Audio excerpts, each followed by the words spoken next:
Well, I'm very privileged today because I'm in the back of this Cadillac with Gary, and I've just found out I'm the only person apart from him to have ever sat in the back, so I'm very privileged.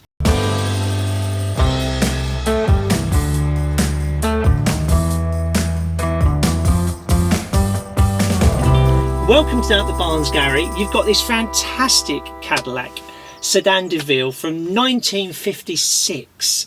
How did you get hold of it? Imported it from New Jersey. Right, okay. And that was in 2014. 2014. And it's taken 3 years to restore it back then, yeah? About 3.5 years to do a full restoration of it. Cosmetic restoration. I didn't have to do running gear. That was all done in the States. Right, okay. But I got the expensive bit, the interior, the chrome, paint and the chrome. All the colours in here are exactly how the car was built. Yeah. They've all been matched by a company in the States. There was nothing in the interior when I got it. It was just spare springs, just shreds hanging. Yeah. I don't know what the colour's called, but the interior's place just matched it all with my colour code, trim code. I'm loving this top section. It's brocade. Wonderful, isn't it? Yeah. Brocade with a glitter in it as well. Yeah. It's rather luxurious, isn't it? Well, for Marilyn's bottom. Yeah, for Marilyn's bottom. I like that. And luxury is the key here because of all the electric. You've got electric windows. You've got electric boot release, which I never realised you have that in 56. What else is there? The front seat, the bench seat is electric. Wow. Power steering, power brakes. It's a Cadillac, so everything is top of the range. Yeah, as you say, I mean, British cars wouldn't have had all of this luxury back in the day, would they? And you say lots of famous people had a car like this. It was a car to be seen in, wasn't it? It was. You know, you've got this lovely 1950s sort of deco design at the front here. Tell us about that little badge at the front. Well, on the right hand side of the dashboard, instead of the numbers 1956, they've put the Cadillac emblem and written in italic script 1956. It's just a lovely feature of the front of the car. It is, and I just love looking at it, cleaning it, and it's a lovely little feature. You don't see that on other cars. Yeah, and it's lovely, all this chrome going across the top, isn't it? Yeah, lovely chrome bars. Yeah. So yeah, it was a difficult interior to do, but it's turned out well. It has, and now you wouldn't believe it, would you? Looking at it, you wouldn't believe that. It's all those sort of things. You look at it, it looks fantastic, but you don't know the work that was behind getting it to this stage. It's like all these things of restoration. Exactly, yeah. You really don't understand the work that goes into it until you've seen it in bits. And tried to help do it, you know. Absolutely. The paintwork on the outside, to me it looks like a teal. You said sometimes people think it's a blue. You've never really seen that though, have you? What is the actual colour of it? The colour is called Seafarer. Yeah. After we'd mixed it up, because I did tweak it as a match with Seafarer, which is a modern colour. Okay. Back in 56, this wasn't an original colour, but there was a colour extremely close to this. Right. I just tweaked it with a bit more green because of the green interior. Well, the car, when it was built, was painted a colour called Arlington Green, which is similar to this green. Similar to this green. Not a very attractive colour for the outside of a car. No, it's not, is it really? No. Especially for a Cadillac, you think a bit more pizzazz, don't you? Yeah. Because this was the biggest selling of the year, wasn't it? 56 of the Cadillac, of the 62 series. But with all the windows down, it's almost like a convertible, isn't it? Yeah, it is. And how does it ride? Rides beautifully.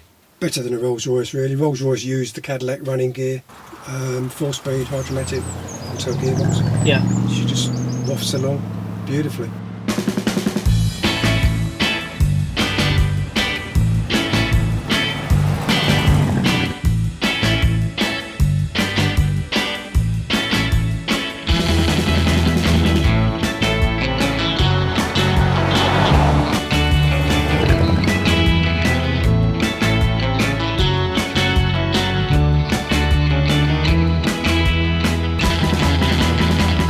Let's talk about the exterior of the car now. Let's talk about the bumpers at the front. Got these big sort of bullet bumpers and stuff, you know. So tell us about the features on the outside of the car that's special. Well, the body features are the main thing that attracted me. I just love the shape of the car. Yeah. The styling and all the chrome work. And the two cones on the front bumper are always nicknamed Dagmars. Yep. There was an actress in the 50s who had the cone bra, very large cone. Ah, yeah. So they were nicknamed Dagmars. Brilliant. Like a pair of Dagmars. Yep. And it's just a gorgeous front. Well, and the rear, but the front. They changed the grille a little bit, didn't they, from the previous model for the 55? The 55 had a more open grille. Yeah. 56 had more detail. The 55 and the 56 are the same car, but slightly different trim. 57 and 58, they changed the car slightly more. Yeah. So this is recognisable as a 55 or 56. Yeah. Now, originally the wheels on it weren't the original wheels. Is that right? No, I found out when I bought a set of original hubcaps because it had wire spoke Kelsey Hayes on, which are well-known hubcaps. Bought a set of original sombrero hubcaps for it. Yeah. Bought them, polished them, got them all ready to put on the car. Went to knock them on the car and they wouldn't go on. They had the wrong wheels on the car, which I hadn't realised. Right, okay. Somebody changed them in the past. Right. Took me about 5 years to find a set of the correct wheels, which I did last year. Okay. Massive expense, but I found them. Oh dear. Let's have a look at these exhaust pipes, because they're the original, aren't they? You were telling me about this earlier. Tell me again about these exhaust pipes. Yeah, it's always lovely to find a Cadillac with the exhaust coming out of the bumper how it should be, how it was built. Yeah. Lots of guys put a plate over the end and drop the exhaust out underneath like a normal car. Yeah. Which, okay, it works, but it's not correct. Right. They do that because of the corrosion and the cost of the pipes, the S-pipe that goes up into the bumper. It's just cheaper and easier to plate it off and put one underneath. Yeah. Now, it's a whopper of an engine, isn't it? It's a 6 litre V8, 365 cubic inch. So we're going to hear this a bit later, but you were telling me about the battery, because that's a bit of a nightmare to get to, isn't it? Yeah. So what have you done? I think it was a 1 year only. In 1956, they tucked the battery right back on the passenger side behind the inner wing. And it's a heavy, long battery, and it's such a job to get in and out over the wing every time. You worry about acid, you worry about it slipping and knocking the wing. Yeah, sure. So I'd had enough after having it 9 years. I've had enough of doing that.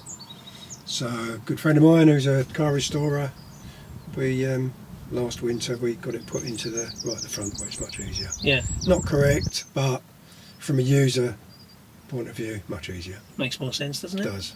Yeah, Gary, the lines are amazing on this car, aren't they? This little air feature going on. Tell us about that. The heater. Yeah, the heater. So you've got heater for rear passengers.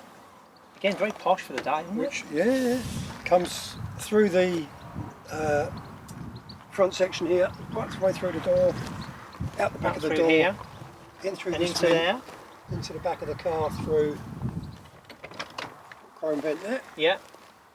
To keep the rear passengers comfortable. Nice. So Marilyn would have been really comfortable in the back. She may have had warm air blowing off her skirt. And have blown her skirt up, the famous, that would have been it, wouldn't it? That would have been amazing. I like to think so. Yeah, they're huge, these doors, they're absolutely huge, aren't they? Huge and heavy. Huge and heavy, and they have beautiful clunk as well. Okay, Gary, let's have a look at this goddess and your bezel at the front. Yep, the goddess. Beautiful face on the goddess. She was quite pitted. Come up beautifully, chromed, like a brand new piece. So she was a bit of a state when you got her, though, She wasn't was, but it's the original one off of the car, so Yeah. I wanted it back on. Tried to put as much original stuff, keep as much original on this car as possible. Yeah, yeah. And the bezel? Yeah, the badge at the front was just bits missing or broken and cracked, so I decided to make a new one, a drawing of a new one, stuck it on a piece of plastic to cut out. Was pleased with it, it fitted, all looked great, and then lacquered it to weatherproof it, and all the colours just ran. Oh dear. So we ended up plumping the 350 quid to buy a new one. Oh. A lot of money just for one little piece, but... Thing is, all these little touches though, they make a difference, don't they? You've got to have them. It's the finishing thing, isn't it? It is. Let's have a look at these air flutes. Tell us, Gary, about this. Well, you've got two each side, one each side of the headlight. Yep. Dummy air flutes. A lot of the 50s cars did draw in air beside the headlights or above the headlights for fresh air in the cabin. The Cadillacs draw in air from somewhere else, but these are still kept as dummy flutes, so they look like the real thing. There's a bit of work getting them nice because they're ribbed. You have to paint the whole thing black and they rub off the high spots, so dear. The stainless still shows through. Bit of work there. It's worth the work. I think it's time, Gary. We heard this beautiful beast start up, so can we get the hood up and give it a go? Sure. That'd be amazing.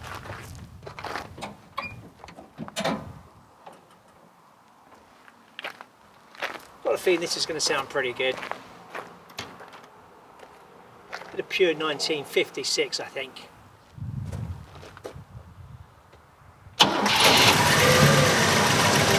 Wonderful.